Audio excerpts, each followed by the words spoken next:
Hello दोस्तों। आज मैं एक्सप्लेन करूंगा 2015 में रिलीज़ होने वाली एक कैनेडियन मूवी को जिसका नाम है इवन लैम्स हैव टीथ और IMDb में इस फिल्म की रेटिंग है 5.1। मूवी स्टार्ट होती है और हम देखते हैं केटी और उसकी बेस्ट फ्रेंड स्लोन को जो अपने दोस्तों के साथ पार्टी कर रहे थे। वहाँ पर केटी के दोस्त ड्रग्स ले रहे थे। पहले तो केटी ड्रग्स लेने के लिए मना करती है, पर बाद में अपने दोस्तों के फोर्स करने पर वो एक गोली खा लेती है। केटी और स्लोन एक एग्रीकल्चर फार्म में काम करने के लिए जा रहे थे ताकि वो कुछ पैसे कमा सकें और फिर उन पैसों से न्यूयॉर्क में शॉपिंग कर सकें। इन दोनों को पिक करने के लिए केटी के अंकल वहां आते हैं। केटी के अंकल का नाम था जेसन। जेसन स्लोन को बताते हैं कि वो एक डिटेक्टिव है। स्लोन जेसन से पूछती है कि क्या उनकी कोई गर्लफ्रेंड है। जेसन बताता है कि उसकी गैमा नाम की एक गर्लफ्रेंड है जिससे वो कुछ देर में ही मिलने वाले हैं। जेसन के घर में केटी और स्लोन अपने नए नाम रखती है। स्लोन का नाम था हैदर और केटी का नाम था रिप्ले। अगले दिन जेसन केटी और स्लोन को एक बस स्टैंड पर छोड़ता है जहां से ये लोग एग्रीकल्चर फार्म के लिए बस लेने वाले थे। बस 1 घंटे बाद आने वाली थी, इसलिए जेसन उन्हें वहां छोड़कर चला जाता है। वहां से जाने से पहले जेसन केटी से कहता है कि वो फार्म पहुंचकर उसे टेक्स्ट मैसेज करे और मैसेज के लास्ट में एप्पल लिखे ताकि उसे पता लग सके ये मैसेज केटी ने ही उसे किया है। जेसन केटी को मैसेज के लास्ट में हर दिन अलग वर्ड यूज़ करने के लिए कहता है। स्लोन को ये सब बहुत अजीब लगता है, पर केटी उसे बताती है कि उसके अंकल जेसन ऐसे ही ओवर प्रोटेक्टिव हैं। जेसन के वहाँ से चले जाने के बाद ये दोनों लड़कियाँ एक कैफ़े हाउस में जाती है जहाँ पर उनकी मुलाकात 2 लड़कों से होती है और ये लोग एक ही टेबल पर बैठकर खाना खाते हैं और बातचीत करते हैं। ये दोनों लड़कियां अपने झूठे नाम उन्हें बताती है जो थे हैदर और रिप्ले। उन दोनों लड़कों के नाम थे जेड और लूकस। ये दोनों भाई थे। जेड कहता है कि ये उन्हें फार्म तक लिफ्ट दे सकते हैं, पर केटी उन्हें मना कर देती है और ये दोनों वहाँ से जाने लगते हैं। स्लोन को वो लड़के काफ़ी पसंद आते हैं और वो केटी को लेकर उनकी गाड़ी में बैठ जाती है। कुछ देर गाड़ी में चलने के बाद उनका एग्रीकल्चर फार्म आ जाता है, पर जेड गाड़ी नहीं रोकता। बस वो एक क्रीपी सी स्माइल देता है। केटी और स्लोन ये देखकर काफ़ी डर जाते हैं। जेड एक जगह गाड़ी रोकता है और कहता है कि ये उनका घर है। वहाँ पर जेड और लूकस की माँ भी थी जो उन्हें घर के अंदर बुलाती है। वो कहती है कि वो उन्हें चाय पिलाने के बाद फार्म में छोड़ देगी। घर के अंदर वो औरत उन्हें पाई खाने के लिए देती है और केटी जेसन को मैसेज करती है। उस पाई को खाने के बाद दोनों लड़कियों को चक्कर आने लगता है। दरअसल उस पाई में बेहोशी की दवाई मिली हुई थी। केटी और स्लोन वहां से भागने की कोशिश करते हैं, पर जेड और लूकस उन्हें पकड़ लेते हैं और घर के अंदर ले आते हैं। इसके बाद हम देखते हैं कि केटी और स्लोन एक जंगल के अंदर 2 कंटेनर से बंधी हुई है। ये दोनों हेल्प के लिए चिल्ला रही थी। तभी जेड वहां आता है और बताता है कि चिल्लाने से कोई फायदा नहीं होगा। यहाँ आसपास कई किलोमीटर तक कोई नहीं रहता। जेड उन्हें नहाने के लिए एक शावर, कुछ कपड़े और सोने के लिए गद्दे देता है। इसके बाद वहां पर बोरिस नाम का एक आदमी आता है। बोरिस जेड को उसका ट्रक बिना पूछे ले जाने के लिए उसे बंदूक से मारता है। बोरिस कहता है कि केटी को जेसन का मैसेज आया है। बोरिस केटी के फ़ोन से जेसन को मैसेज करता है और कहता है कि वो ठीक है। वो मैसेज के लास्ट में एप्पल भी लिखता है। कुछ देर बाद वहाँ पर एक पुलिस ऑफिसर आता है। केटी और स्लोन उसके पास जाते हैं और उन्हें सब कुछ बताते हैं, पर वो पुलिस ऑफिसर भी उन किडनैपर्स के साथ मिला हुआ था। केटी और स्लोन लूकस से उन्हें छोड़ देने के लिए कहती हैं। वो लूकस को पैसे देने को भी तैयार थी, पर लूकस उनकी बात नहीं सुनता और उन्हें कंटेनर में बंद कर देता है। वो पुलिस ऑफिसर केटी के साथ जबरदस्ती करता है। घर में जेसन केटी के मैसेज को देखता है, पर उसे कुछ गड़बड़ का एहसास हो जाता है। जेसन ने केटी को हर दिन मैसेज के लास्ट में अलग अलग वर्ड यूज़ करने को कहा था और केटी के लास्ट 2 मैसेजेस में एप्पल वर्ड ही था। गैमा कहती है कि उसमें चिंता करने की कोई बात नहीं है। तभी वहाँ पर एक आदमी आता है जो स्लोन को पसंद करता है।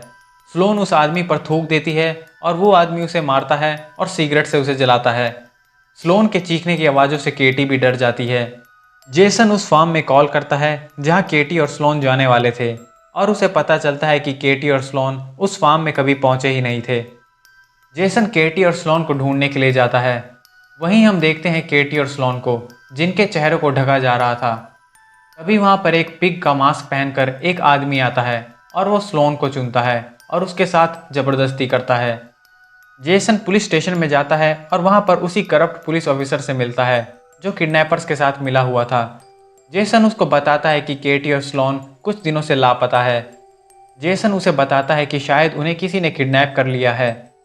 जेसन उस पुलिस ऑफिसर को बताता है कि उसने केटी को मैसेज के लास्ट में रोज अलग अलग वर्ड यूज करने के लिए कहा था, पर वो ऐसा नहीं कर रही थी।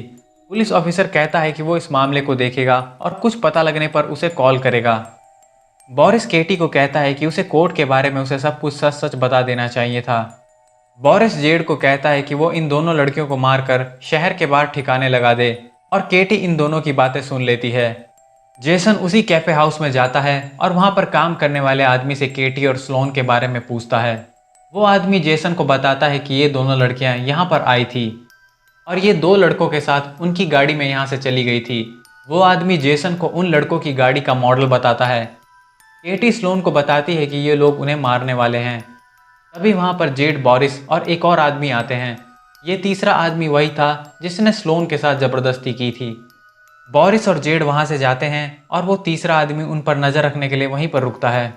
केटी उससे पूछती है कि उन लड़कियों का क्या हुआ जो उनसे पहले यहाँ पर मौजूद थी, पर वो आदमी कोई जवाब नहीं देता। केटी उसके पास जाती है और उसे रिझाने की कोशिश करती है। केटी उसके गले को काट लेती है जिससे उसकी मौत हो जाती है। केटी और स्लोन अपनी हथकड़ियाँ खोलती है और वहाँ से चली जाती है। तभी पुलिस वाला उसी जगह पहुँचता है, पर केटी और स्लोन उसकी कार चुरा कर वहाँ से चले जाते हैं। ये दोनों लड़कियाँ एक हार्डवेयर शॉप पर जाती है जहाँ से ये कुछ सामान खरीदती है। स्लोन उस दुकान पर काम करने वाले आदमी से बोरिस का एड्रेस पूछती है और वो आदमी बोरिस का एड्रेस उसे दे देता है और ये दोनों बोरिस को ढूंढने उसके घर जाते हैं। वहीं जेसन भी बोरिस के ट्रक के बारे में रजिस्ट्रेशन ऑफिस से पता कर लेता है और उसे वहां से बोरिस का नाम और उसका एड्रेस मिल जाता है। बोरिस अपने घर आता है और वहां पर उसे केटी और स्लोन मिलते हैं। केटी उस पर एक बॉल मारती है जिसमें कीलें लगी हुई थी। ये दोनों बोरिस के हाथ बांधते हैं और बोरिस कहता है कि वो उन्हें पैसे दे सकता है। इस पर केटी कहती है कि हमने भी तुम्हें पैसे देने की कोशिश करी थी। तभी जेसन भी बोरिस के घर पहुंच जाता है। केटी बोरिस से उस पिग मास्क पहने आदमी के बारे में पूछती है। बोरिस उन्हें सब कुछ बता देता है, इस उम्मीद के साथ कि ये दोनों उसे छोड़ देंगे। पर केटी और स्लोन बोरिस के पीछे एक डंडा घुसा देते हैं जिसमें वायर लगी हुई थी।